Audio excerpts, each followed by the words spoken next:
الأصدقاء الأعزاء، صديقات العزيزات السوريين والسوريات في كل مكان في الوطن في المهجر، مرحبا.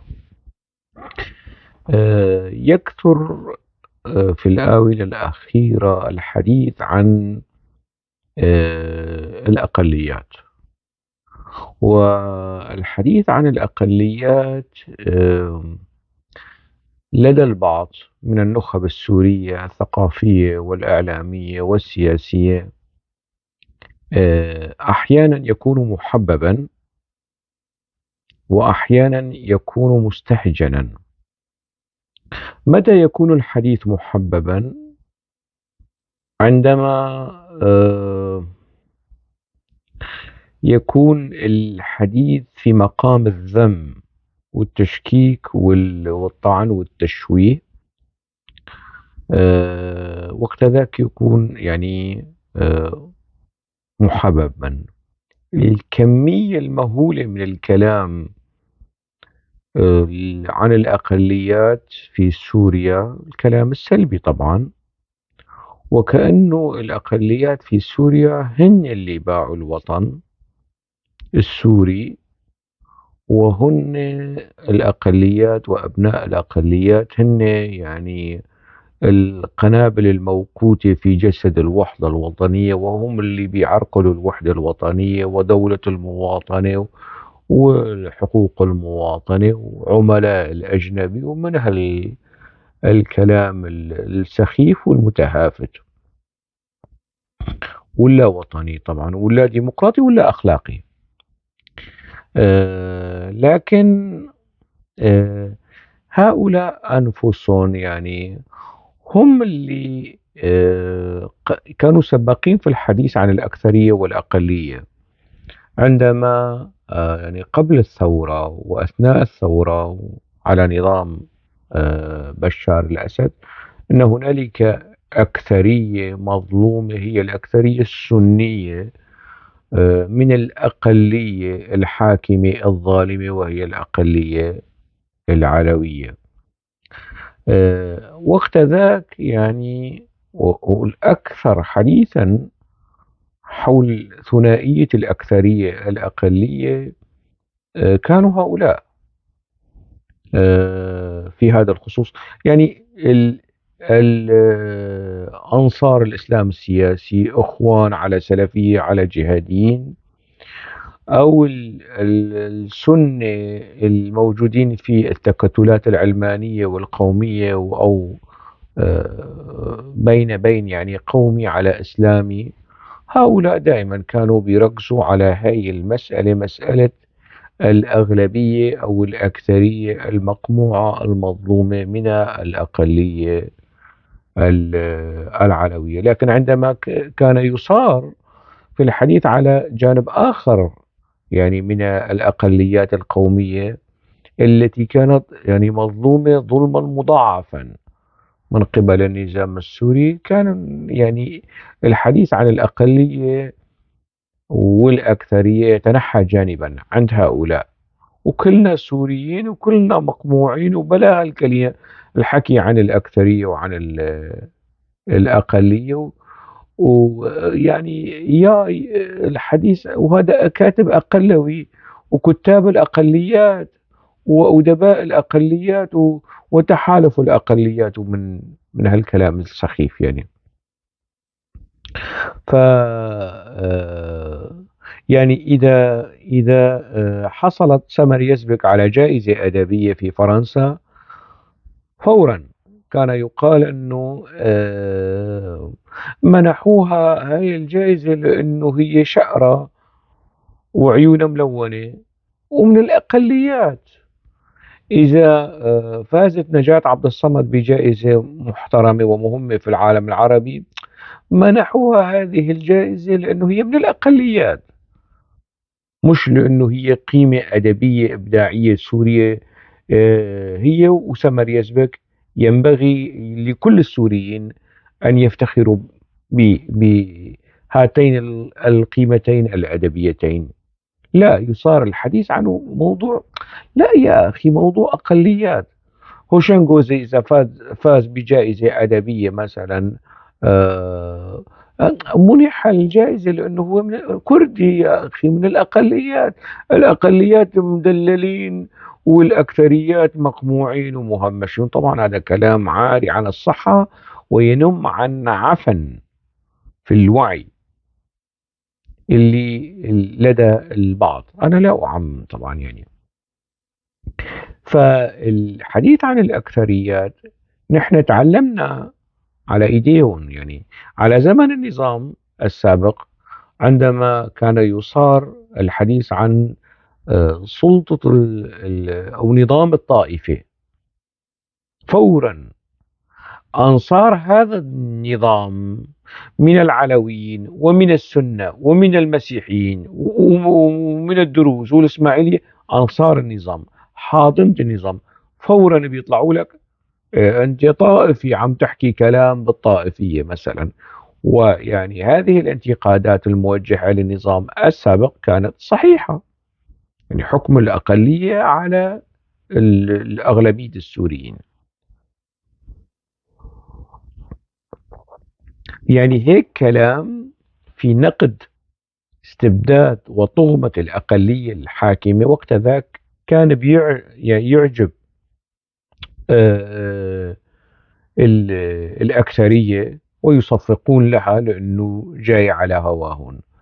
لكن الآن يعني والنظام السابق كان بيقول أنه هو حامي الأقليات وكذا، والأكثرية السنية تنتقد النظام أنه لا، هذا الكلام مش صحيح وغير حامي للأقليات. الآن في دمشق وأحمد الشرع الحاكم العام حاليا على سوريا في مقام رئيس الجمهورية، وهيئة تحرير الشام في مقام حزب البعث العربي الاشتراكي، لما يصار إلى نقاش موضوع الأقليات وتطمين الأقليات وحقوق الأقليات القومية والدينية، تثور ثائرة هؤلاء المثقفين والإعلاميين.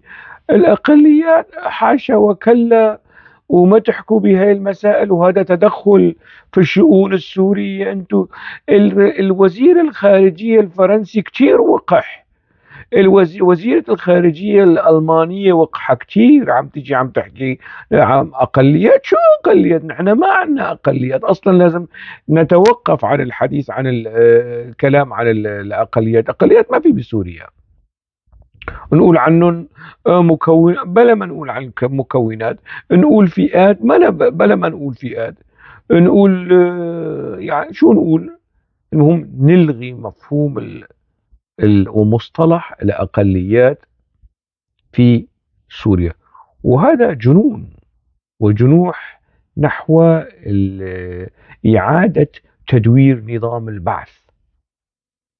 يعني مش عيب انه انت تحكي عن أغلبية قومية، ما أنت على طول عم تحكي القامشلي فيها أغلبية عربية والأكراد هن أقلية، سوريا فيها أغلبية سنية والأقلية هن المسيحيين. دائما هنالك استحضار لمسألة ترجيح كفة الأكثرية على الأقلية، وأنه يعني الأولوية والسيادة والريادة ينبغي ديمقراطيا أنه تكون للأغلبية. هذا في العرف السياسي في البرلمانات، مش في إعادة ترتيب الدول. الغلبة لمن تكون؟ للأكثرية على حساب الأقلية. طبعا الأقليات في منطقة الشرق الأوسط كانوا مقموعين. عندما يأتي وزير الخارجية الفرنسي ويطالب بحقوق الأقليات وضمان حقوق الأقليات، وبيحدد كمان بيقول الأكراد.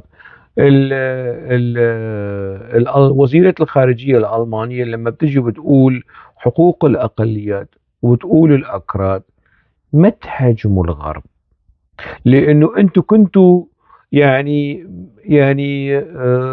الفرحة مو سايعتكم أنه الأمريكيين والوفود الغربية تتدفق على دمشق وتتواصل مع جبهة النصرة، ويلا ساعتين وثلاثة ويصار حذف جبهة النصرة من القائمات المنظمات الإرهابية، وصار في انفتاح على سوريا ومن هالقصص. فرحانين بالغرب، مبسوطين لأن الغرب يتفاعل بإيجابية مع الحكم الجديد في سوريا. لما هذا الغرب بيجي وبيعطي شوية مقترحات وشوية نصائح مع شوية يعني تحذيرات وتنبيهات انه ما تنسوا الاقليات، هدلون مش رعايا فرنسيين، هدلون سوريين شركائكم تاريخيا في الجغرافيا وفي التاريخ، اهتموا فيهم، ديروا بالكم عليهم.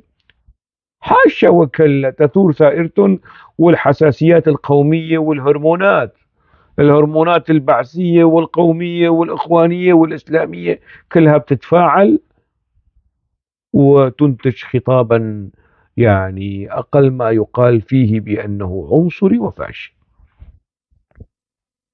لما تلغي الأقليات وتنفي وتنسب أنه هذا تدخل استعماري وتدخل ما بعرف شو، لك أنتوا قتلتوا حالكم على أبواب السفارات، قتلتوا حالكم لحتى تعملوا يعني أصدقاء الشعب السوري واعتراف بالائتلاف واعتراف بالمعارضة، ويعني محاولة عزل النظام السوري.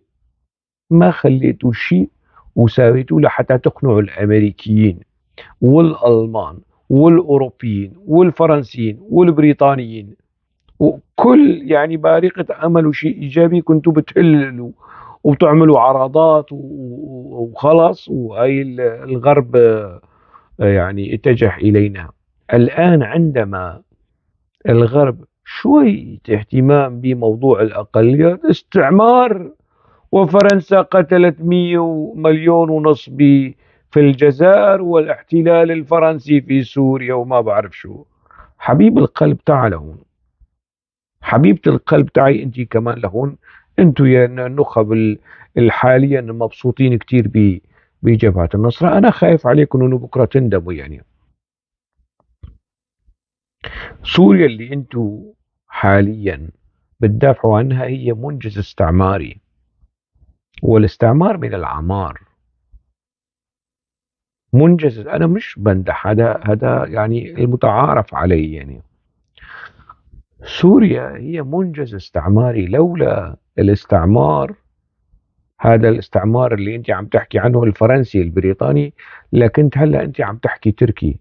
الارض اللي انت واقف عليها في ادلب وحلب والشام والزبداني والرقة ودير الزور والمناطق هاي كانت تتكلم، الارض تتكلم تركي مش عربي. فانت لازم تسكت وتحمد الاستعمار الفرنسي. على زمن النظام البعث كثير من السوريين كانوا بيقولوا يا ريت اللي جرى ما كان، ويا ريت الفرنسيين كانوا موجودين وما اجانا نظام البعث وما اجانا نظام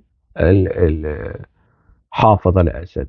الجسور والمباني اللي عمروها وتركوها الفرنسيين ما زالت قائمة، بينما الجسور والمباني اللي ساواها النظام القومي العروبي البعثي، فيعني أي ارتعاش أي هزة بتروح. يعني فالنظام الحياة البرلمانية السياسية أنت من وين جبتها حبيبي؟ أنت ما جبتها من كتب التراث، أنت جبتها من الإرث الاستعماري الاحتلالي الفرنسي اللي حاليا أنت عم تشتمه، عم تشتم وزير الخارجية الفرنسي أنه هو تدخل في شؤونك. أنت كنت بدك تستجلب الأوروبيين مرة ثانية لحتى يحرروك من النظام السوري وفشلت. ولظرف ما، بدعم ما وهو معروف من تركيا، اتجهت نحو دمشق وأسقط هذا النظام، والروس انكفأوا والإيرانيين انكفأوا وحصل ما حصل. والآن أنت الأكثرية، عطش وجوع السلطة عندك هذا يفترض أن يصل إلى مرحلة الإشباع. فلما الناس بتجي عن تحكي لك عن موضوع الأقليات ما تصير هيك تقفز من فوق الموضوع، وأنه الاستعمار عندما أتوا بحجة حماية الأقليات. لا لا حبيبي، الاستعمار أتوا لأنه أنت راسلت الاستعمار للخلاص من الاحتلال العثماني. الاحتلال العثماني اللي اجى وحكمك 400 سنة، والعثمانيين ما كانوا أغلبية لحتى يحكموا العرب، ما كانوا أغلبية، كانوا كمان أقلية، أقلية في السلطنة العثمانية مش أغلبية. حتى على مستوى السلطنة العثمانية أقلية. الآن إذا أنت بتروح تعمل عمليات إحصاء وفرز قومي في تركيا راح تلاقي الأتراك الأقحاح. الأتراك الأقحاح أقلية في تركيا. نعم، كما أقول لك الأتراك الأقحاح، مش اللي جرى تتريك من العرب والأرمن والأكراد والسريان والشركز واللاز والتركمان. فلما حكمك العثمانيين 400 سنة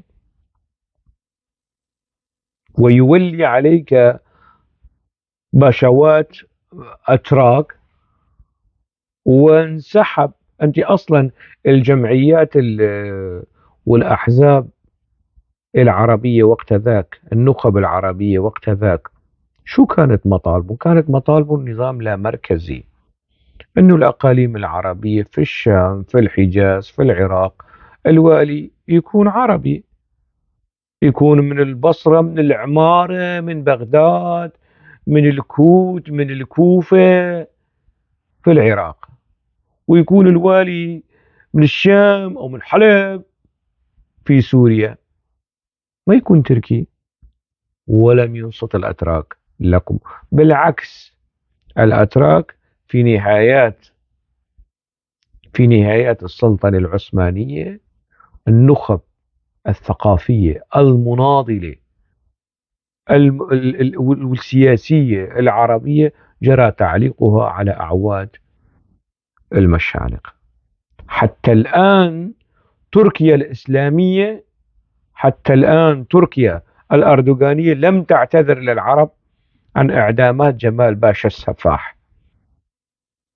إذا أنت قادر تنتزع اعتذار من رجب طيب أردوغان ومن الدولة التركية عن فظائع السلطنة العثمانية بحق العرب على امتداد 400 سنة، وقتها راح أقول أنه برافو عليك، بالفعل أنت يعني حققت مكسبا تاريخيا ثقافيا أخلاقيا سياسيا. تفضل. فأنت استنجدت بعد كل تلك الفظائع، استنجدت بالبندقية البريطانية وبلورانس العرب لحتى يخلصك من جمال باشا، وخلصك. طبعا الموضوع له أكلاف وله ضرائب. استنجادك بالإنجليزي 2016 ترتب عليه وعد بالفور في 2017. الفلسطينيين دفعوا ضريبة الاستنجاد بالأجنبي ضد العثماني. الفلسطينيين دفعوا هذه الضريبة، لما يزالون يدفعون ضريبة هذا الاستنجاد. فما تجي وتحكي وتقول استعمار هو استعمار واحتلال أنت جلبته،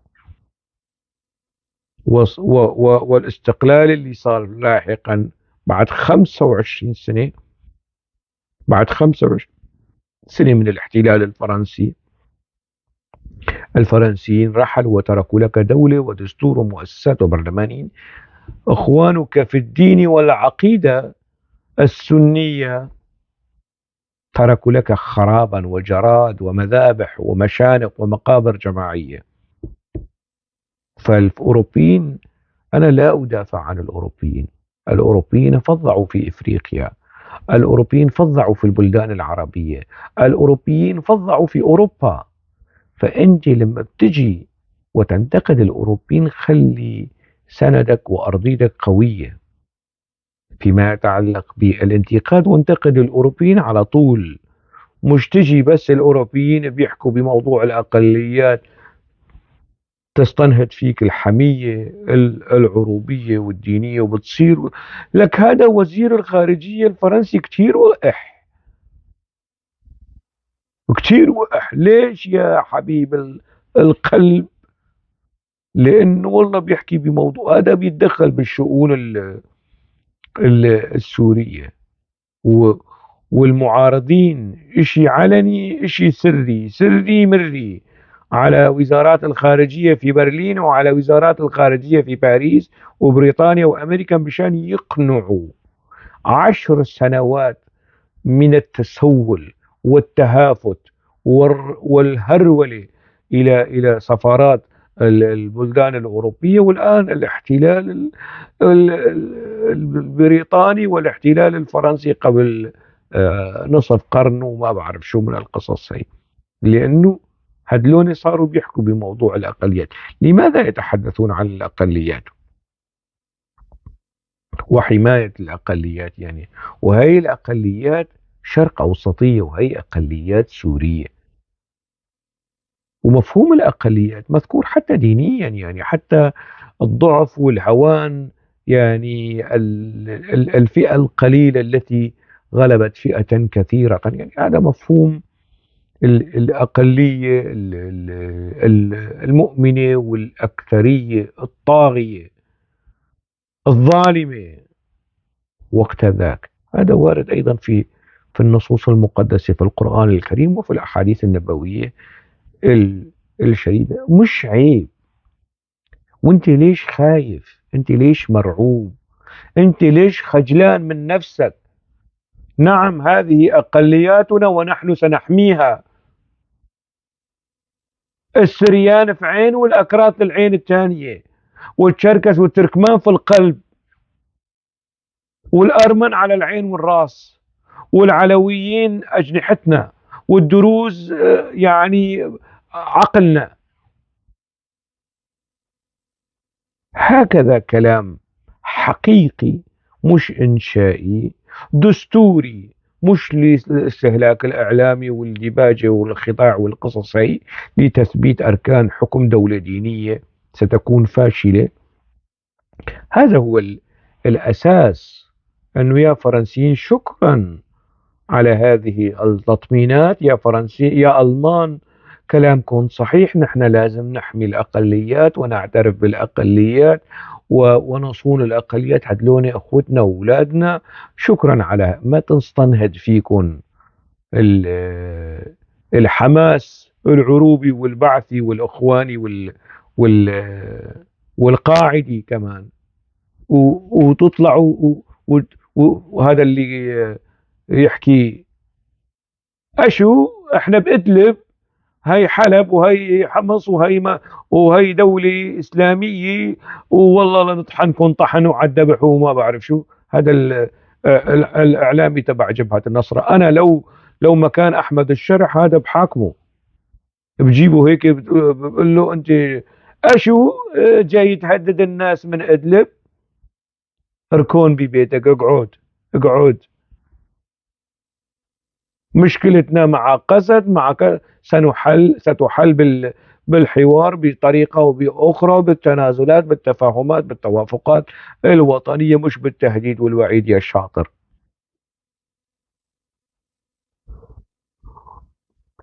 فموضوع الأقليات اللي شوي دارس شوي ماذا تعرضت له الأقليات على كل التاريخ الإسلامي. واحد بيجي بيمنن انه والله الفتح الاسلامي لما اجى على الشام ترك المسيحيين، شو يعني؟ كان لازم يعمل لهم اباده جماعيه؟ يعني انت بتسجل جميله على والله كان في اقليات جينا على حلب، فتحنا حلب وبس كان في تركنا شويه اقليات، يعني ما كلهم ما صاروا مسلمين، حميناهم وكذا. وصلنا نسميهم وندفع يعني ويدفعون الجزية وهم صاغرون، وأخواتنا أهل ذمة وأخواتنا ونحول كنائسهم إلى جوامع، وإخواتنا وتركناهم بتحملهم جميلة أنه أنت ما هضمتم، يعني ما بلعتم وما أبدتم في فلسطين الحبيبة وفي لبنان وفي سوريا. نحن ما قضينا قضاء مبرما على المسيحيين الأقليات نحن، والفتح الإسلامي وكذا. الفظائع اللي صارت بالفتح الإسلامي يرجع لكتب التراث اللي دونها مؤرخين المسلمين، يرجع للفظائع التي حدثت في حروب الردة وما بعد الردة. تفضل. مش بس هيك، انت شو بتعرف عن المذابح التي تعرض لها العلويين على زمن مراد الرابع، اللي كان يكن بحفار القبور، بيحفر القبور وبيدفن فيها علويين وهن أحياء. تعرف سمعان بهيك شيء؟ آلاف، عشرات الألوف من العلويين جرى قتلهم وهم أحياء. طبيعي الغرب يحكي عن الأقليات في النظم الإسلامية، في الدول الإسلامية أو ذات الطابع الإسلامي. طبيعي. طبيعي لما العثمانيين بيقمعوا العرب 400 سنة، طبيعي انه الغرب بيجوا بيحكوا عن العرب انه هدلون يعني مظلومين وما بيصير، ولازم نحن نساعدهم لمصالحهم ولمصالح الغرب، العرب والغرب. طبيعي. انت منك يا عزيزي، يا حضرة المثقف والمثقفة والكاتب والكاتبة والسياسي والسياسية في سوريا ومن أهل السنة والجماعة، هاي الدولة الدينية اللي أنت عم تحضر لها، هاي لن تنفع في سوريا. هاي الدولة الدينية لم تنفع في الحجاز، مش هلا، مش على زمن الآن، يعني على زمن الملك سلمان وولي العهد محمد بن سلمان. لا لا لا لا لا. هذه الدولة الدينية لم تنفع على أيام الخلافة الراشدة، لم تحمل خلفاء، لم تحمل خلفاء، لم تحمي عثمان ولا عمر ولا علي، لم تحميهم، لم تحمي آل البيت، أبناء النبي. الدولة الإسلامية بموت الرسول، بوفاة الرسول، انتهى عهد الإسلام، اكتمل الدين الإسلامي وبدأ عهد المسلمين. وما أدراك ما عهد المسلمين والسلطة الإسلامية التي حكمت في الخلافة الراشدة وفشلت في تأمين الأمن والأمان للخلفاء، فما بالك لعامة الناس. فشلت. عد للتاريخ، جاي تروج لي الدولة الدينية في 2025 2026 على أيام الأمويين. ماذا جرى؟ أنت بتعرف حجم المذابح التي اقترفها العرب السنة، بحق العرب السنة على الزمن الأموي؟ عد للتاريخ. جاي بدك تساوي دولة أكثرية دينية؟ الدولة الأكثرية الدينية والأكثرية السنية فتكت بالسنة وبالعرب أكثر من دول الاستعمار. إذا بتجمع كل ضحايا المسلمين من الاستعمار البريطاني والإسباني والفرنسي والإيطالي كل الاستعمارات اللي شهدها العالم العربي، وتقارنها بحجم الضحايا في الحقبة بس الأموية، يعني كفة أرقام الضحايا في الحقبة الأموية طبعا سترجح قياسا بكل ضحايا الاستعمارات الأجنبية الغربية الصليبية في العالم العربي.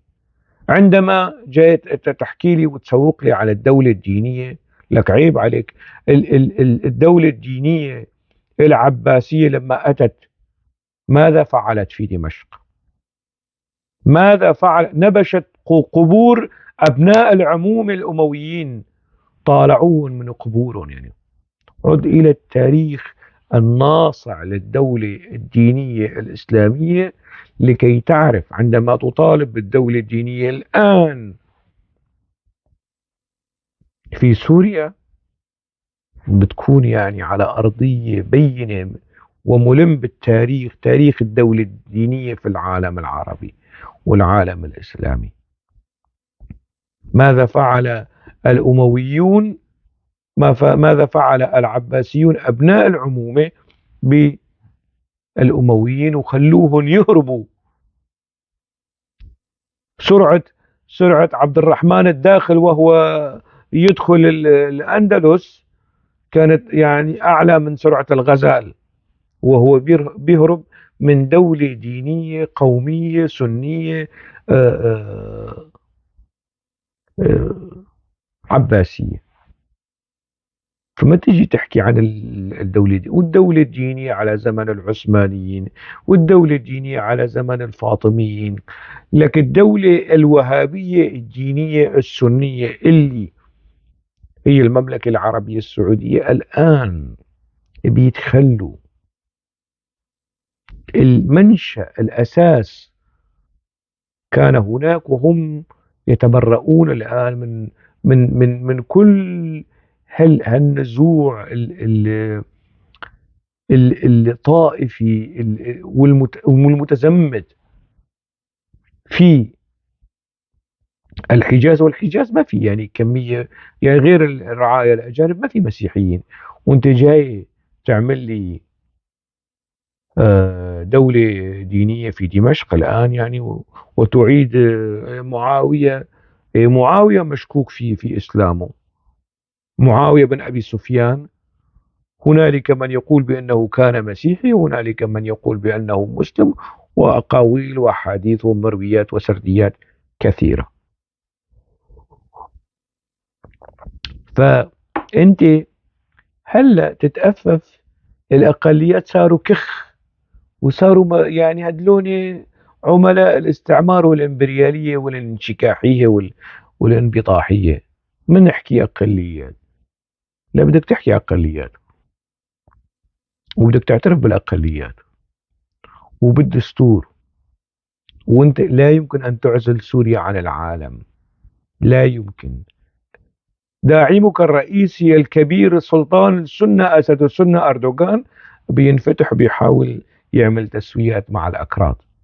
انت رح تظلك منغلق على حالك وتعمل لي دولة دينية. أردوغان والأخوان في تركيا فشلوا في أنه يساووا تركيا اللي تستند ل 400 سنة من الحكم العثماني، فشلوا أنه يعيدوها إلى يعني يعملوها دولة دينية و وما بعرف شو. أنت راح تنجح يعني في جعل دمشق دولة دينية ودولة سنية؟ هذا حكي، هذا حكي وما بتزبط، ما بتزبط مع هذا التنوع. يعني أي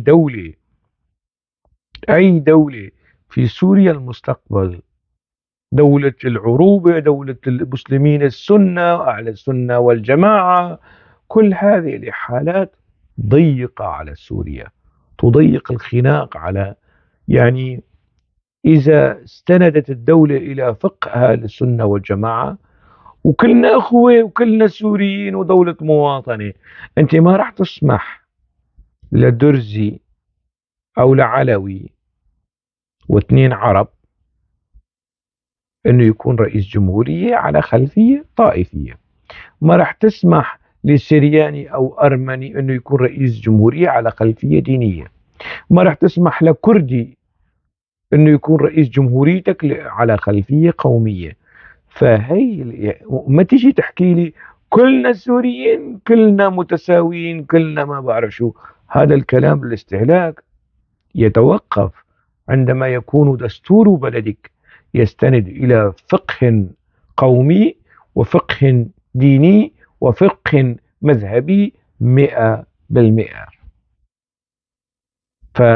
فأنت ملزم بحكم التاريخ، بحكم الحاضر، بحكم المستقبل، أنك تطور دستورك، تطور وعيك، تطور أدواتك، وبطلها هي يعني مسألة الإحصاءات وال انه حديث عن الاقليات والاكثريات في القامشلي وفي الحسكه وفي الشمال السوري. هون بتحضر الارقام الخزعبليه اللي مش معروف مصدرها يعني، ومستوى مدى الامانه العلميه والموضوعيه في هذه الارقام. وفي منطقة أخرى بتقول شو أقليات شو أكثريات، بلا عن هالحكي. لما بيلزم الأمر بتحكوا، لما ما بيلزم هي الانتقائية مفضوحة وفجة ويعني مكشوفة في هذا سامحني يعني يا حضرة المثقف السوري العربي الأصيل، سامحني أثناء المحاججة لما بتجي تحاجج تكون شوي هيك حججك أكثر متانة ورصانة. فهمنا أنه موضوع الغرب يعني، لأنه ليش بيدعم الغرب لموضوع الأقليات؟ لأنه هاي الأقليات إذا استمرت يعني في حالتها يعني تتعرض للقمع والإنكار، بيصيروا بيهاجروا على أوروبا وبيقدموا لجوء واضطهاد قومي واضطهاد ديني واضطهاد مذهبي ومن هالقصص هي. وتعال يعني تعال لعند أخوك الصغير، تعال صديقي المثقف السوري الفاضل، أنت عم تحكي عن الأغلبية والأرقام اللي عم تجيبها على الأكراد وتحاول يعني تقللهم قدر المستطاع. يعني الأكراد في سوريا مثل ما بدك 5% 7% مثل ما بدك. إذا أضفت إليهم الأكراد العلويين، وإذا أضفت إليهم الدروز، وأعطفت عليهم الإسماعيلية والأرمن والتركمان والشركس وكل يعني إن شاء الله مجموعة قومية أو دينية أو والمرشدية وكل هالتفاصيل، بيتشكل عندك أنه والله أنت تطلع أنت أهل السنة والجماعة أقلية بين هالمجموعات السورية، تطلع أقلية. ها ما يعني ما تتبجح هيك الأكثرية العربية المسلمة السنية. ما يعني لا تبالغ، لا تتمادى مثل ما يقولون العراقيين. ترى يعني من خبزك خبز العباس، بس لا تتمادى بالأرقام والإحصائيات هي لتبرز يعني أو تبرر أو تشرعن تسلطك على الدولة والمجتمع والدستور وفق الكلام هذا. مش بس هيك يعني عزيزي السوري المثقف، يعني يعني انت وعم تصغر من الاقليات، انت بتعرف دور هاي الاقليات في الحضارة الاسلامية، في الحضارة العربية الاسلامية. بتعرف هاي العناصر غير العربية الموجودة في العالم العربي شو قدمت لك خدمات قديما، يعني شعراء فلاسفة أطباء علماء، ابن النفيس ابن المقفع ابن خلكان ابن تيمية ابن ما بعرف، كل هؤلاء العشرات بل المئات من الكرد والأمازيغ والسريان والفرس، كل هؤلاء اللي خدموا الحضارة العربية الإسلامية أكثر من العرب، أكثر من العرب. وأنا أعني ما أقول. إذا بتعمل إحصائيات في علماء اللغة وعلماء الفقه في المذاهب علماء الفلك والرياضيات الخوارزميات، إذا بتعمل إحصائيات في هذا الخصوص راح يعني تطلع مساهمة العرب في الحضارة الإسلامية يعني ربما أقل من 50%. أنا أبالغ أنه 50%. فما تجي تحكي وتقول أقليات وما بعرف شو وهدلوني يا فلان أقلوي، وهذا الكاتب أقلوي. شو أقلوي يعني؟ أقلوي يعني شو؟ أنت ألا تعلم بأنك هذا الأسلوب يعني تكفر بآيات الله، ومن آياته اختلاف ألسنتكم وألوانكم. عندما تتمادى في حق السرياني فأنت تكفر بآية من آيات الله وهي الشعب السرياني. عندما تتمادى وتتطاول على الكردي فأنت تكفر بآية من آيات الله وهو الشعب الكردي. الله سبحانه وتعالى خلقهم كردا كما خلقكم عربا، خلقهم سريانا وأرمنا كما خلقكم عربا. فلا تتمادوا ولا تقللوا ولا تسفهوا ولا تتفهوا. هذه الحقيقة الجميلة، الحقيقة السورية الجميلة اللي اسمها هي المكونات. بتروح وبتجي ولا الفسيفساء السورية، هي الفسيفساء السورية الجميلة التي نفتخر بها، لكن نحن الأغلبية وبدنا نمشي الأمور على كيفنا. ما بتكون ديمقراطية، هي الديمقراطية الأغلبية، حكم الأغلبية، حكم الأغلبية بالبرلمان، حكم الأغلبية مش في هيكلة الدول ووضع الدساتير التي تضمن حقوق الجميع. حكم الأغلبية بين الأحزاب، مش يعني غلبة قوم على قوم ودين على دين وطائفة على طائفة، لا، غلبة منهج سياسي على منهج سياسي لخدمة الدولة والمجتمع. فأنت لما بترجع للتاريخ الإسلامي رح تلاحظ حتى علماء الحديث اللي رتبوا وصنفوا وفرزوا الأحاديث النبوية الشريفة طالع لي منهم آه، يعني البخاري، مسلم، الترمذي، مين يعني مين؟ النسائي. هؤلاء مش عرب. والمفسرين، مفسري القرآن، جامعي الحديث، شو بدك المتصوفة، التيارات الفلسفية الفكرية، الأدباء، ابن المقفع الذي قطع وألقيت بأجزائه في النار قطعة قطعة.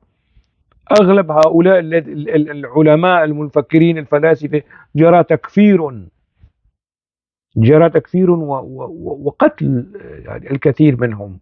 هؤلاء كانوا ليسوا بعرب وخدموا الثقافة الإسلامية العربية ورغم كل ما تعرضوا له. فما تجي تقول والله نحن وإجتنا نحن. إذا بتروح تدور على الدي ان اي تبعك بكل تأكيد هؤلاء المتطرفين الذين يتاجرون بالعرب وبكلام عن الأغلبية السنية وكذا، إذا بتروح بتدور بجيناتهم راح تلاقيهم يعني من أرومات قومية أخرى غير عربية. هذا تطرف في الدفاع عن مسألة ال الأكثرية في مواجهة ورفض الاعتراف بالأقليات. مش بس هيك يعني. فإذا حتى قديما وحديثا الأقليات يعني فيما يتعلق باللغة، يعني الزمخشري، الكسائي، سيبويه، أبو خليل الفراهيدي، كل هؤلاء حتى اللي مش بس هيك اللي أسسوا لمجد العباسيين العرب قريش أبناء عمومة النبي، أبو مسلم الخراساني معروف. اللي حرر لك القدس من الصليبيين ووقف في مواجهة الحروب الصليبية معروف مين كان. أبو مسلم الخراساني معروف، وصلاح الدين الأيوبي معروف. فيعني اقعد زين يعني اقعد عوج واحكي صحيحة في مقولة عراقية يعني شعبية دارجة. فما تجي وتقلل وتسفه وتقول الأقليات القومية كانت فاعلة ومؤثرة وداعمة ومساهمة ومشاركة في التاريخ اللي أنت حاليا عم تعتد به، وتقيمه حجة ال على الأقليات على أنه تاريخ الأكثرية. يعني مش صحيح، مش صحيح. حتى في العهد الراهن إذا بترجع للفن الثقافة في سوريا في مصر رح تلاحظ، في لبنان في فلسطين، دور الأقليات القومية والدينية في ثقافة هذه البقعة. في العراق أذكر لك لوائح الأسماء لن تنتهي من الآن للصبح يعني. فالمكابرة والمعاندة هي ما راح تنفع، يعني لا بالاستناد على التاريخ ولا بالاستناد على الراهن، ولا يعني السطو على المستقبل بمعززا ما لديك من المغالطات والتشويه والتدليس والشيطنة والأبلسة للامركزية للأقليات للفيدرالية. كل هذه التفاصيل لن تنفع. إن نفعت في جولة فلن تنفع في جولات أخرى. فما تأخذك يعني العصبية والانفعال وتخلط يعني عباس بدباس. ويعني أنا عندما أقول ذلك مشان خاطرك يعني يا حضرة السوري المثقف، يعني كما ذكرت يعني اللي جلب الاستعمار ليس الأقليات القومية أو الدينية في سوريا، بل الأكثرية العربية المسلمة السنية من الحجاز. وأنتم سميتوها الثورة العربية الكبرى على الاستعمار الفرنسي. في حادثة مشهورة أعتقد مذكورة في الكتب التي أرخت لبداية الاحتلال الفرنسي، عندما أتى غورو دخل دمشق لم يذهب يعني إلى ضريح أبي الدرداء، ولا لأبي ضريح أبي هريرة، ولا الله يرحمهم كلهم يعني. ذهب إلى ضريح صلاح الدين الأيوبي غورو. وتجار دمشق من أهل السنة أذكرك شو سووا، رجع له كتب شوف كيف تعامل أهل السنة مع هنري غورو يعني. فما تجي تزايد في هذا الخصوص. شوف يا حضرة السوري المثقف، أنت الآن لا تجرؤ أن تصف الاحتلال التركي للواء اسكندرون بأنه احتلال، ولا تجرؤ أن تسمي الاحتلال التركي لعفرين أنه احتلال، وانت فرحان كتير. لك عيب عليك، عيب. بتشوف الطيران التركي وتنشر صور على صفحتك، طائرات التركية تقصف قسد وتقصف قسد، مثلك مثل حاضنة النظام لما كان بيفرح بالطيران الروسي وتقصف إدلب. مثلك نفس الشيء. انت ما بتعرف انه في بقسد كمان عرب؟ الضحايا اللي بيروحوا هن كمان العرب الأبرياء اللي داخل قسد. مش مشكلة، مش مقتنعين بقسد، بياخذوا الراتب 200 دولار. لكن من العار، من العار أن تفرح. أنت بتعرف مين انقتل في الطلعة الجوية التركية على أماكن سيطرة قسد وكذا؟ كم من العرب راحوا ضحايا، عرب أو أكراد أو كرد يعني. عيب تفرح، عيب. عيب تفرح طيران دولة أخرى تأتي وتقصف أماكن أخرى مشان خاطرك، يعني مشان خاطر أغلبيتك وسلطة أغلبيتك بين قوسين، وتعزيز أرقامك الخلبية الوهمية في مناطق الجزيرة والشمال السوري. بدها شوية خجل، بدها شوية حياء. لك أنت ابن المنطقة.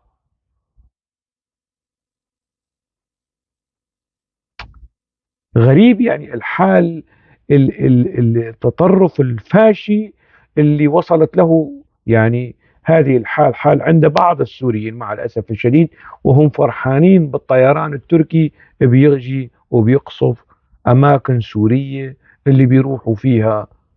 يعني الطيران التركي بيروح يقصف جبال قنديل وقيادات البي كي كي في جبال قنديل، هذا شأنهم. أما بيجي يقصف سوريين أو قوات سوريا الديمقراطية اللي زعيمك عم يتفاوض معهم هلا حاليا، هذا شيء مهين، شيء معيب، شيء لا يرقى للوصف. كلنا ضد قسد، ضد قسد مش كقسد، ضد قسد، ضد سيطرة حزب العمال الكردستاني على قسد.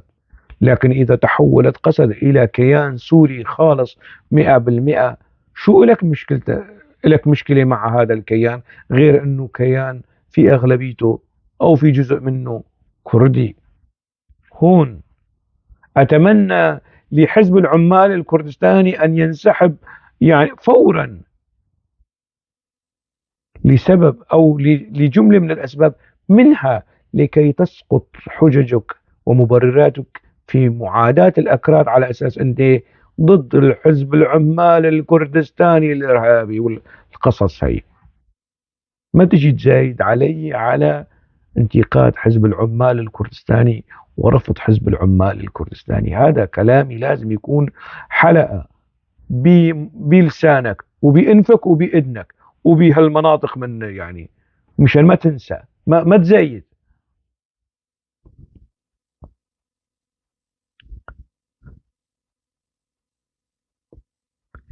في نقطة أخرى كمان، يعني أنا ذكرت أنه اللي بيرفضوا الفيدرالية ولا مركزية والقصص هي، وأنه على أساس هو مطلب أقلوي.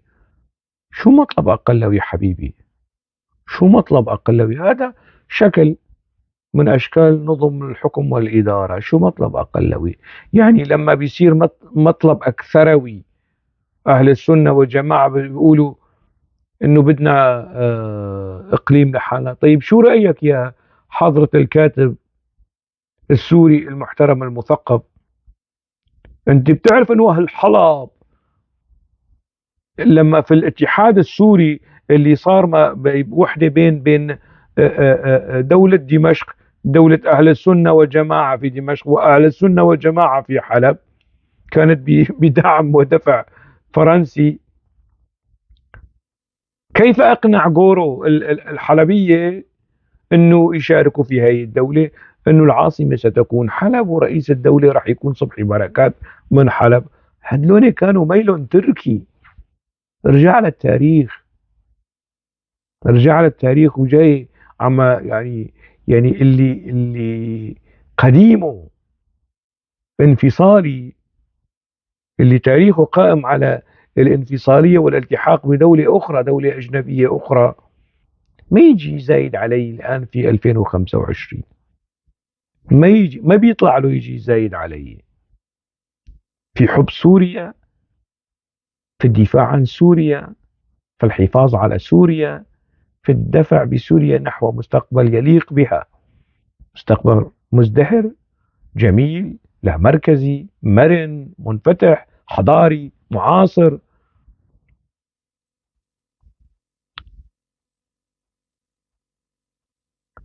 كما ذكرت يعني أنه مسألة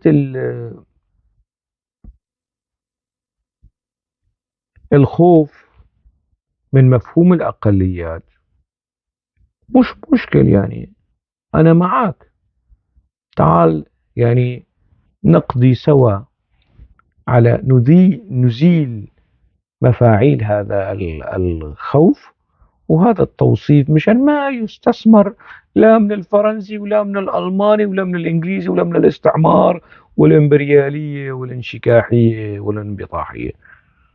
ماذا نفعل؟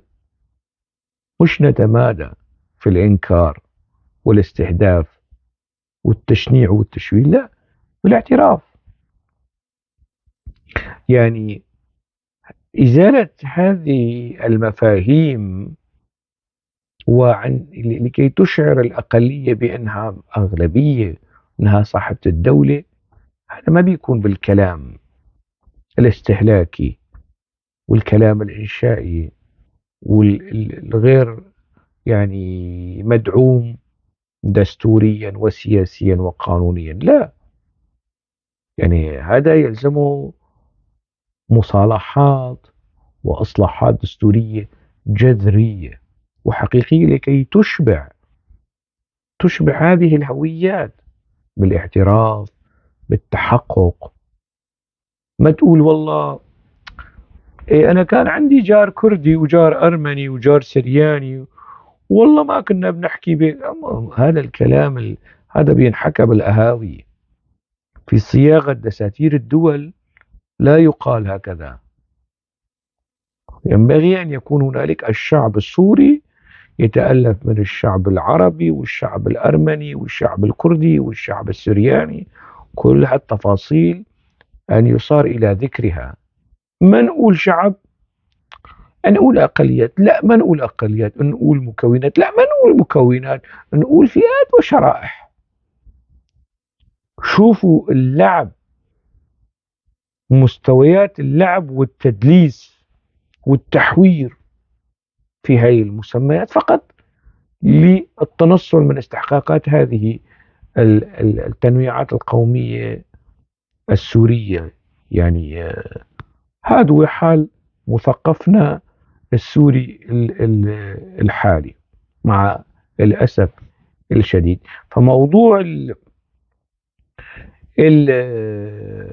الأكثرية والأقلية، أنتم من علمتمونا أنه نحن أقلية بظلمكم وبإنكاركم، بتجاهلكم وبتعاميكم، بتدليسكم وباستهتاركم، بتشويهكم وبتقليلكم وبطعنكم في هذه الحقائق التاريخية والحضارية الأصيلة في سوريا. أنتم علمتمونا أنه نحن أقلية، علمونا أنه نحن نكون أكثرية، أنه نكون سوريين، مش بالكلام الإنشائي، بالأفعال.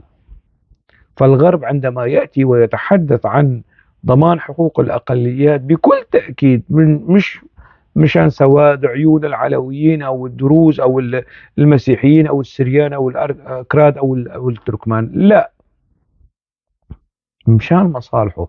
أنت لكي تسحب البساط من تحت أقدام الغرب الاستعماري الإمبريالي يا حبيبي، مش بالانفعال والمسائل هي، مش انه انت ما تسلم على الوزير البريطانية، مش انه انت ترفض وتستهجن كلام السفير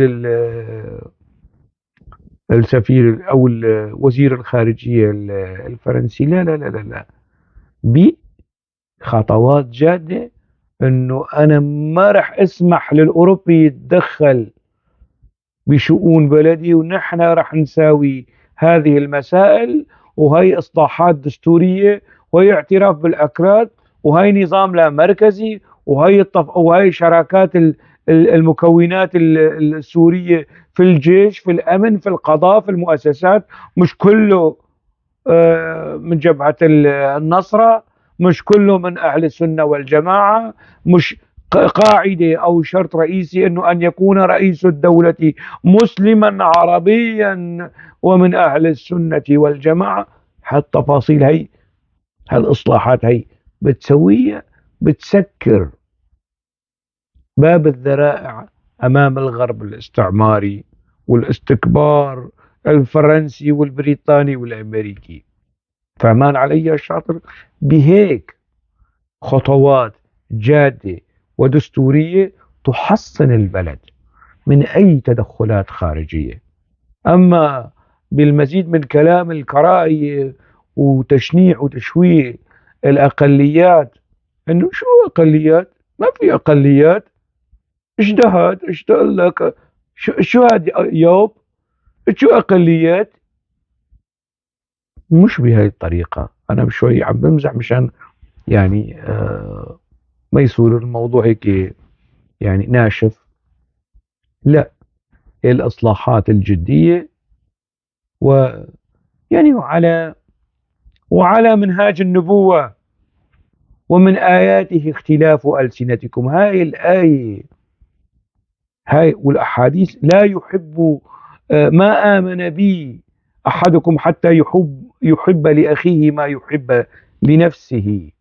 أنت تحب تكون بنفسك أنك تكون رئيس جمهورية سوريا، فمش مشكلة أنك تحب للأرمني وللسرياني وللمسيحي ولأنه يكون هو كمان رئيس جمهورية سوريا. مش تحصر مقام رئاسة الجمهورية فقط بقوم أو ملة أو ديانة واحدة، ما تحصر هذا الموضوع.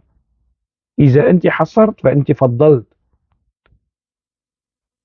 هون بتصير أنت ضد. لا فرق بين عربي وأعجمي إلا بالتقوى، تقوى الله، تقوى القانون، تقوى الوطن. الكل بيصير مستوى يعني المفاضلة قد ما بيخدم هاي البلد سياسيا اقتصاديا علميا. وقت هذا هو التفاضل بين مدى الالتزام بالقانون. لك انت اذا مشيت على منهاج النبوة ما راح تكون هيك.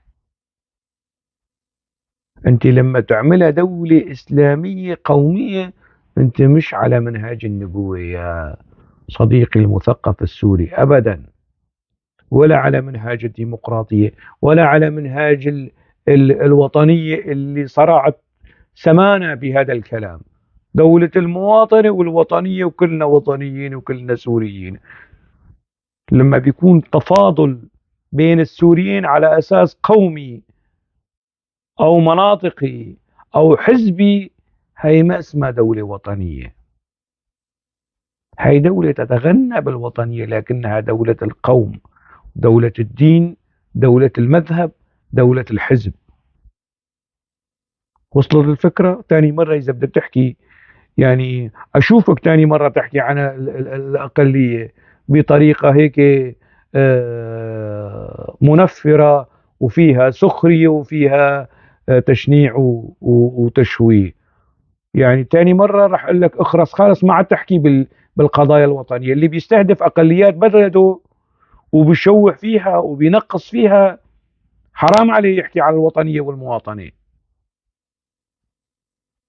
مستوى وطنيتك ووعيك الوطني منوط بمستوى احترامك هالمكونات وهالأقليات القومية وهالشعوب السورية ومدى اعترافك ودفاعك عن حقوق في الدستور السوري. أنا هيك بفهم الوطنية، وهذا ليس انتقاصا من عروبتك بل تأصيلا لها، وهذا ليس انتقاصا من إسلامك بل تدعيما له. عادة تاني يعني شيء تاني، فله يعني لكل مقام مقال. بكل تأكيد لن يكون مقام يعني صاحب الوعي الوطني والكلام الوطني والفهم الوطني والسلوك الوطني. أكتفي بذلك على أمل اللقاء في موضوع آخر، ودمتم بخير.